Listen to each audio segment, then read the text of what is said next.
Rebecca's older brother, and we are so thrilled to celebrate this wonderful occasion with Mark and Rebecca. As Rebecca's older and protective older brother, my attitude towards her love life always had a tinge of skepticism. However, all this changed when my wife Yana and I visited Rebecca in San Francisco a year and a half ago and met Mark. Winning over Yana was very easy for Mark. They spent the first evening discussing Star Trek novels, science fiction, Asimov novels, to much eye-rolling from Rebecca and me. As for me, yes, I could see that Rebecca and Mark had such a natural connection. Yes, they seemed so comfortable with each other. And yes, I had truly never seen Rebecca so happy. But was that enough? More importantly, could this guy play any ping pong? Now, I'm sure you've realized by now, if you've seen the ping pong table out back, that table tennis has a very important role in Mark and Rebecca's relationship. As a former junior Olympian and Maccabea Games table tennis player, I obviously take the sport very seriously. And I did introduce Rebecca to the game in Syracuse, helped her hone her skills. So you're welcome. And if that hadn't happened, who knows? So back to San Francisco. Not surprisingly, we found ourselves at Spin Table Tennis Club in San Francisco for what I thought would be a recreational game. Mark had other ideas. I was stunned when Mark came out, paddles blazing, unflappable, returning some of my best shots, and actually winning the first game, a la Rocky Balboa in the first Rocky movie. Mark, you earned my respect that night, and I'm proud to welcome you into the family.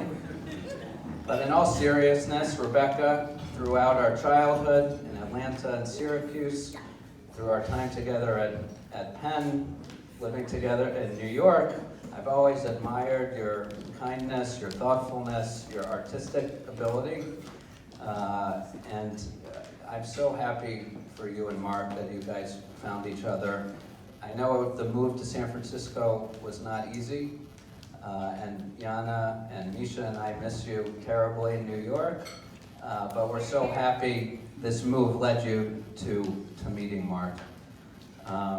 May you guys have a life filled with happiness, health, adventure. And Mark, I'm not going to go so easy on you next time. And l'chaim.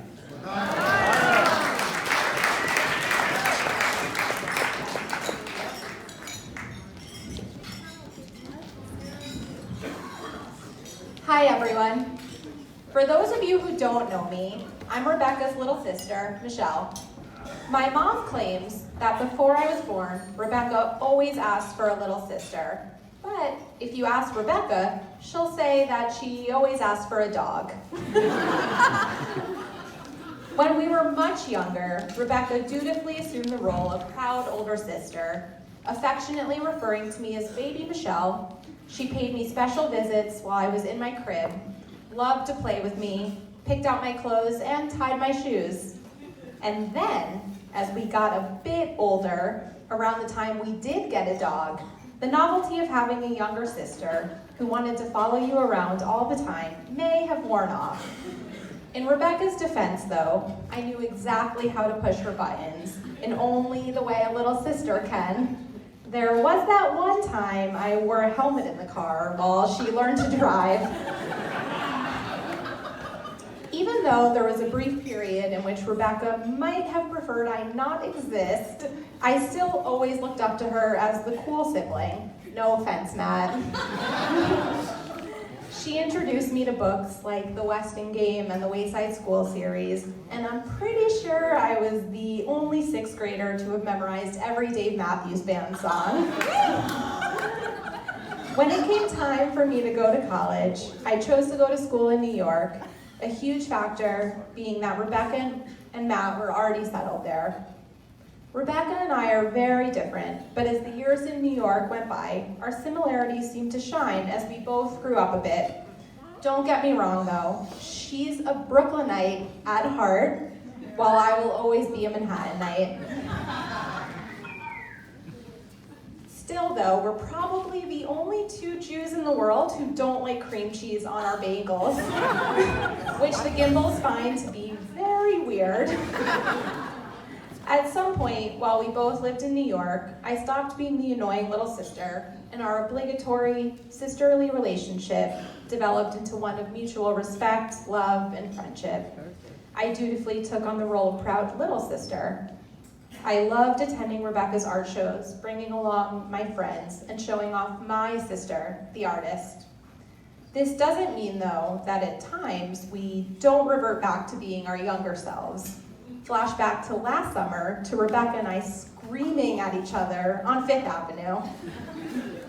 I don't remember what we fought about, but I can say for certain that there's no one else in the world who I could scream at one minute, hysterically cry and apologize to the next, and go back to laughing with. Tonight, I stand here so proud of my sister, just like I have been my entire life. Rebecca, it's obvious how happy Mark makes you, and vice versa, and I could not be more thrilled that you two have found one another. Both of you have remarkable intellect, a love of reading, and a wonderful sense of humor. An early sign that Mark was a keeper was after they first started dating, Rebecca described Mark not as smart or affectionate, but as having his own ping pong paddle. All joking aside, Mark, I'm so happy to welcome you into the family and call you a brother. You are immensely kind, intelligent, and good-natured. You and Rebecca light up in each other's presence, and I cannot wait for the beautiful things to come from your relationship. I love you both. L'chaim.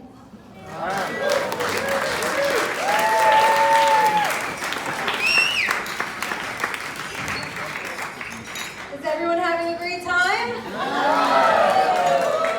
I promise you I am the last speech, unless anyone else wants to get up here. For those of you who don't know me, I'm Mark's sister, Tara, and I'm incredibly honored to be Mark's best woman, which is an upgrade from the title that he gave me my whole life, which was Little Princess Baby. As Mark's older sister, I was very protective of him his whole life. So when he told me about Rebecca, I have to say I was a little skeptical, and his description of her didn't help because he described her as pretty and petite. He said she was an artist, but also a great athlete. He said she was super smart, but very down to earth. Oh, and that she can beat him at ping pong. And I was like, no, nobody is that well-rounded, and I'm really good at ping pong, and I can't beat you. So I just didn't believe it. Well, after knowing Rebecca for some time, I can say that she is, in fact, all of those things, but they're all just icing on the cake. I knew I liked Rebecca pretty much from the moment I met her. She is so warm, she's kind, she's so loving with my children. She embraced Liam instantly and he loved her. And Rebecca has the best laugh ever. I mean, she just has this amazing laugh that like warms your heart, and she laughs easily. And she laughs at Mark's jokes, and they're like 50-50. So, you know, it's a match made in heaven. Mark is pretty well-rounded too, I have to say. He's practically made an art form out of estate sale shopping. He has a very distinct fashion sense, which is made up of old bar and bat mitzvah t-shirts, which half of them are mine, and I want them back, Mark. And he's athletic too, guys. He can juggle and whistle at the same time. As some of us saw last night, the whistling skills. But I really want to talk about who Mark is as a person, and to do that I have to tell a really quick story. So a couple years back, almost 10 years now, which is crazy, Mark and I took this incredible road trip. We went to Nashville, Memphis, New Orleans, Santa Fe, Austin, Colorado. We toured Stax Records. We visited Elvis Presley's house. We had our palms read at a voodoo shop. We rode horses in an old abandoned mine town. It was incredible. We got pretty tipsy on Beale Street and again on 6th Street in Austin. and very drunk on Bourbon Street in New Orleans. And I brought an example of just how drunk we are. Pace is my Vanna White for the evening. This is New Orleans, everybody. Pace, if you'll show it around. Yes. And that lady is here tonight. No, I'm just kidding. She's not here. I like to think that she's still at the bar waiting for Mark to return one day. But it was truly an amazing trip. I mean, it was nearly perfect. I say nearly perfect because the first night started off really rocky. We were camping in the Great Smoky Mountains in Tennessee, and we had such a great plan. We were gonna set up our tent, we were gonna make a campfire and cook rice and beans, and we had a bottle of wine, and we were so excited.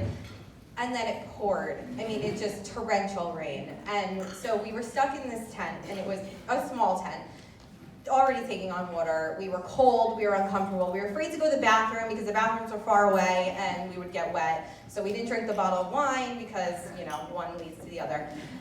And it was just miserable. I mean, it was cold, uncomfortable, dark, terrible. And I mean, I don't know about Mark, but I was terrified that a bear was gonna attack us in the night. So it was just awful, except for one thing, the company. Mark and I talked of all manner of things. When we got bored, we tried to create a low-budget documentary film with Laffy Taffy candy, which was the only food we ate for the night. It's not a food, really. We freaked each other out by telling ghost stories, and when the sun came up, we decided we were going to a hotel the next night. But all in all, it was actually one of the most memorable nights of my life, and the reason is because Mark he's great company in good times, but he's the person that you want around in bad times too. Because Mark has this innate ability to find the good in things and in people.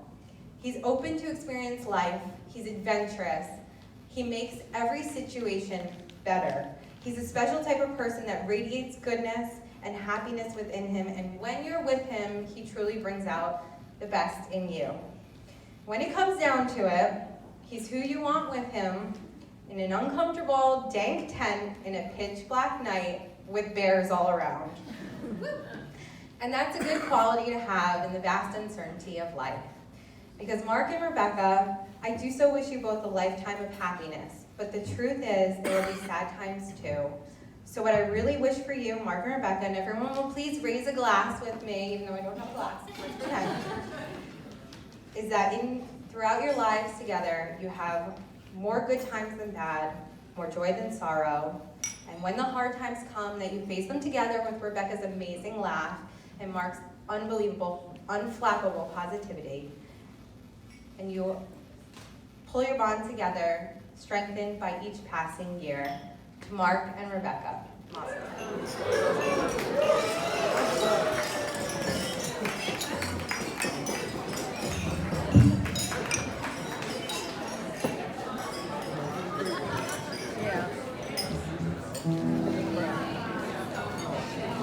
Ladies and gentlemen, let's have one more big round of applause.